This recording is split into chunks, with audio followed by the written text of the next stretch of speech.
Ayan, may pamasok nga palang booking niyan. Ang pick up niya is sa may Lower Bikutan. Ang drop niya is sa may Dr.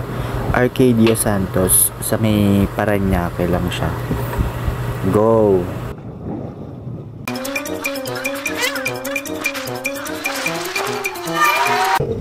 Dito na pala ako sa pick up location sa Lower Bikutan.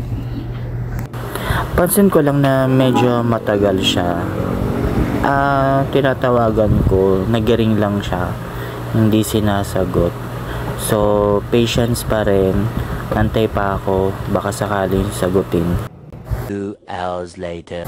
Sa pag-aantay ko ng matagal, ayun, customer cancel siya. So, nag-text siya na ito yung text niya. Nag-double booking daw siya and then nakasakay na daw siya. So, din ako nag-reply. So, okay lang. Parte yan ng work natin. So, hanap lang ulit tayo ng panibagong booking. Tiyaga lang.